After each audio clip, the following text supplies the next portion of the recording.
నమస్తే, welcome to IPTV news. Secunderabad Ramgopalpet డివిజన్లో ప్రభుత్వ పాఠశాలలో మూత్రశాలలు కడిగే ఆధునిక యంత్రాన్ని కేంద్ర బొగ్గు గనుల శాఖ మంత్రి జి కిషన్ రెడ్డి ప్రిన్సిపల్కు అందించారు.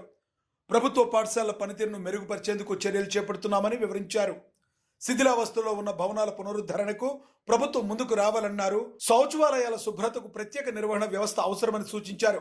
శానిటేషన్ వినియోగ సామాగ్రి నిర్వహణ బడ్జెట్ను స్థిరంగా కేటాయించాలని కోరారు.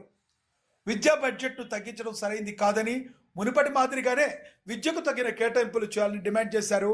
విద్యార్థుల ఆరోగ్యం, గౌరవం దృష్ట్యా పాఠశాలలో పరిశుభ్రతను అత్యున్నతంగా ప్రాధాన్యతగా చూడాలని పిలుపునిచ్చారు.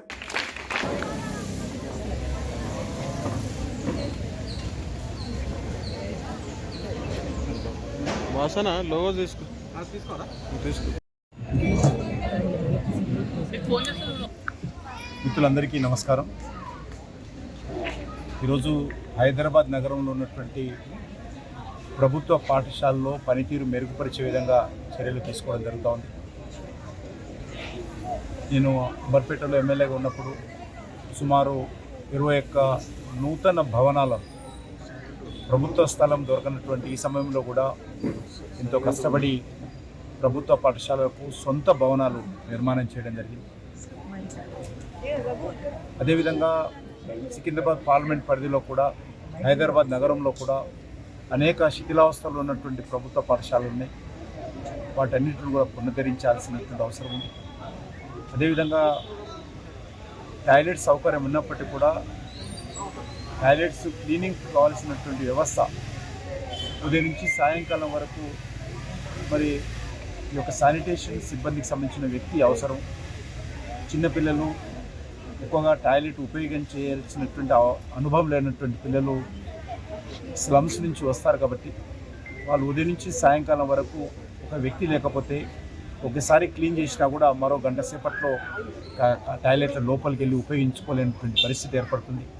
దీని కారణంగా అమ్మాయిలు కానీ ఇతర స్టూడెంట్స్ కానీ టాయిలెట్స్ లోపలికి వెళ్లకుండా, టాయిలెట్స్ ఉపయోగించుకోకుండా అనారోగ్యానికి గురవుతున్నటువంటి పరిస్థితి, స్కూల్కు రాకుండా డిస్కంటిన్యూ అవుతున్నటువంటి పరిస్థితి మనం చూస్తూ ఉన్నాం. కాబట్టి ప్రభుత్వంతో నేను కోరేది ఒకటి, గతంలో కూడా నేను మరి ప్రభుత్వాన్ని చెప్పాను, ఫుల్ టైము శానిటేషన్ సిబ్బంది ప్రతి స్కూల్లో కూడా ఏర్పాటు చేయాలి. అప్పుడే మనం కట్టిన టాయిలెట్స్ కానీ లేకపోతే వచ్చినటువంటి విద్యార్థులు కానీ ఆరోగ్యంగా, టాయిలెట్స్ పరిశుభ్రంగా ఉండడానికి ఉపయోగపడుతుంది. కాబట్టి ఆ దిశలో ప్రభుత్వం ఆలోచన చేయాల్సినటువంటి అవసరం ఉంది. ఈరోజు శిథిలావస్థలో ఉన్నటువంటి ప్రభుత్వ భవనాలను కూడా పూర్తిగా నిర్మాణం చేయాలి. ఈ మధ్యలో కొత్తగా భవనాలు నిర్మించేటువంటి పని పూర్తిగా ప్రభుత్వం బడ్జెట్ లేని కారణంగా అనేక ప్రాంతాల్లో ఆగిపోయి ఉన్నాయి. దీన్ని వెంటనే పునరుద్ధరించాల్సిందిగా, ఇటీవల కాలంలో ఎడ్యుకేషన్ సంబంధించినటువంటి బడ్జెట్ కూడా మరి తగ్గడం జరిగింది. ఏ రకంగానైతే 15% పెంచుతామని చెప్పినటువంటి మరి ప్రభుత్వము దాన్ని చాలా తగ్గించడం జరిగింది.